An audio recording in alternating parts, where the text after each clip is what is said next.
La Ilustración es el movimiento filosófico, político, literario y científico que se desarrolló en Europa y sus colonias a lo largo del siglo XVIII, dando lugar al Siglo de las Luces.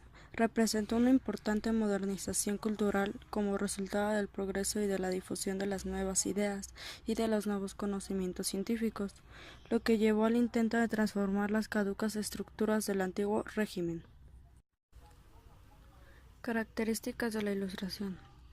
La Ilustración nace en Gran Bretaña, donde algunos de los rasgos fundamentales del movimiento se dio antes que en otro lugar, pero donde realmente se asentó fue en Francia, donde la admiración por la cultura y las tradiciones inglesas fueron difundidas por Voltaire, produciéndose en este momento su cuerpo ideológico.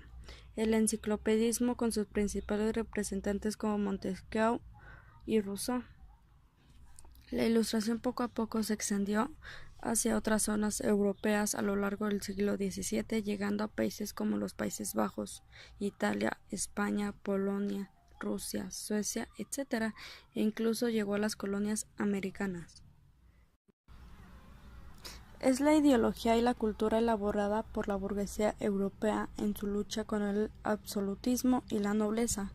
También puede ser definida como la culminación del racionalismo renacentista. La Ilustración es la crítica que adopta la burguesía frente al orden ya establecido. Las características de la Ilustración son las siguientes: racionalismo, búsqueda de la felicidad, creencia en la bondad natural del hombre, el optimismo, el laicismo.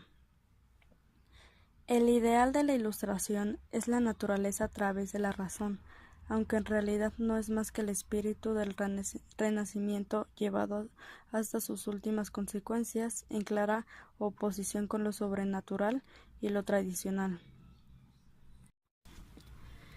Ideas fundamentales de la Ilustración. El hombre se plantea nuevas interrogantes bajo el dominio de la razón, desprecia todo lo que tiene que ver con el pasado, las viejas creencias.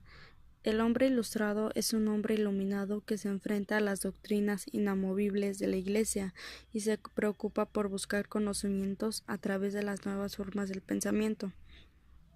Este movimiento de iluminación de la mente de las nuevas formas de pensamiento fue lo que llevó a denominar a este siglo como el Siglo de las Luces. Pasamos a ver cuáles eran las ideas fundamentales de la Ilustración. La razón es el único medio para conocer la verdad. La razón y el progreso constituyen el camino para alcanzar la felicidad. Sirve de guía frente a la superstición, el fanatismo religioso y la ignorancia. El progreso, al que solo puede llegarse a través de la ciencia en combinación con la técnica, permite el avance de la humanidad de manera evolutiva e indefinida. La naturaleza, que es el origen de todo lo genuino, verdadero y auténtico. Sin embargo, es la sociedad la que pervierte y corrompe al hombre, bueno, en estado natural. La felicidad, que es un bien al que todo hombre tiene derecho y constituye un fin en sí misma. La política es considerada como el arte de hacer felices a los pueblos. Formas de difusión. El problema de la Ilustración es que solo caló entre un sector muy minoritario de la población, pero a pesar de ello intentaron difundir y extender sus ideas de muy diversas formas. 1. Las sociedades científicas, literarias o artísticas y las academias. 2. Las sociedades de amigos del país. 3. Salones, tertulias, cafés o reuniones de ilustrados. 4. La enciclopedia. Es un diccionario ilustrado que recogía todo el conocimiento de la humanidad hasta el momento. Para su elaboración siguieron criterios estrictamente científicos, lo que acarreó la oposición de los sectores más reaccionarios de la sociedad y, por supuesto, la persecución eclesiástica. El pensamiento político. Montesquieu teorizó sobre la división de poderes, siguiendo las teorías de Locke. Considera que el hombre debe buscar la libertad y para alcanzarla es necesario limpiar el poder de los príncipes absolutistas. Voltaire indagó en la libertad del pensamiento y abogó por una nueva religión, el deísmo, que sustituye a las relevadas cristianismo, judaísmo, islamismo. Repudió el exceso del poder del clero y promulgó una religión basada en la razón. Rousseau hizo hincapié en el estudio de la naturaleza y las relaciones sociales entre los hombres. Pensamiento económico. Se concretó en dos nuevas corrientes, la fisiocracia y liberalismo, que entraron en conflicto con el pensamiento imperante del momento y el mercantilismo. ¿Qué es el mercantilismo? Mercantilismo considera que la riqueza de un país depende de la cantidad de oro y plata atesorables dentro de sus fronteras. Para acumular oro y plata es necesario incentivar las exportaciones y reproducir las importaciones. Para conseguir esto último se establecen altas tasas aduaneras que encarezcan los productos extranjeros y disuadan a los potentes compradores de los mismos. El comercio debe desarrollarse mediante la creación de compañías que dependan del Estado. A fin de conseguir los mencionados objetivos de la economía, ha de ser regulada por el Estado. La Ilustración en España e Hispanoamérica. Como hemos comentado anteriormente, fue en Gran Bretaña donde se dieron algunos de los rasgos esenciales de la Ilustración, antes que en otros lugares. La Ilustración se introdujo en Francia, donde se asentó, y de allí fueron difundiéndose poco a poco hacia otras zonas europeas, como son los Países Bajos, Italia, España, Portugal, el conglomerado germánico, Polonia, Rusia, Suecia, etc. La Ilustración en España. El movimiento ilustrado, como ya hemos comentado antes, surgió en la Europa del siglo XVIII, como una forma de entender el mundo, la existencia y la sociedad, que no derivaba de los textos sagrados ni de la tradición,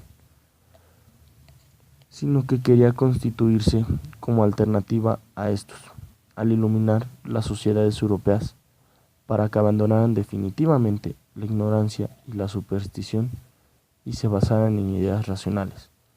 Si bien la decadencia profunda en que se encontraba el país y el punto de partida obstaculizó una posterior eclosión, el auge dinámico de algunas de sus zonas geográficas, como Cataluña, a lo largo del periodo, y la actuación tímida desde el poder político facilitaron la aparición de un nutrido y valioso grupo de ilustrados, como Cabarrus, Cadalso, Campomanes, Cabanilles, Feijóo, Gervas, Panduro, Jovellanos, Mutis, etc., condicionado, no obstante, por el arraigo y la preponderancia del pensamiento teológico tradicional, la creación de las reales academias de la lengua, de la historia, de la medicina o del Real Gabinete de Historia Natural, actual Museo Nacional de Ciencias Naturales, fueron algunos de los logros de la Ilustración española. La Ilustración en Hispanoamérica. A Hispanoamérica llegaron las ideas de la Ilustración a través de la metrópoli, tanto España como Portugal. En los ámbitos de la política y la economía, las reformas impulsadas por el despotismo ilustrado a finales del reinado de Fernando VI y durante el de su sucesor Carlos III tenían por objeto reafirmar el dominio efectivo del gobierno de Madrid sobre la sociedad colonial y contener o frenar el ascenso de las élites criollas. Las autoridades españolas sometieron a una explotación más sistemática y profunda de las colonias, procurando además fortalecer y aumentar la flota de guerra y establecer unidades del ejército regular español en las diversas regiones de América. En el sur del continente, el pensamiento ilustrado tuvo un primer gran empuje en la Real Audiencia de Quito mediante la llamada Escuela de la Concordancia, fundada en la ciudad de Quito por el doctor Eugenio Espejo, y a la cual pertenecían nobles de la élite criolla y profesionales mestizos. Eugenio Espejo fue un hombre de la Ilustración, asimiló las ideas que los pensadores modernos hacían circular desde Europa. Los pensamientos y debates surgidos en la Escuela de la Concordia plantaron las primeras semillas de nacionalismo e independencia de Sudamérica, ya que a partir de varios sucesos ocurridos con sus diferentes miembros, la Ilustración se propagaría hacia el resto de territorios de los virreinatos de Nueva Granada y Perú.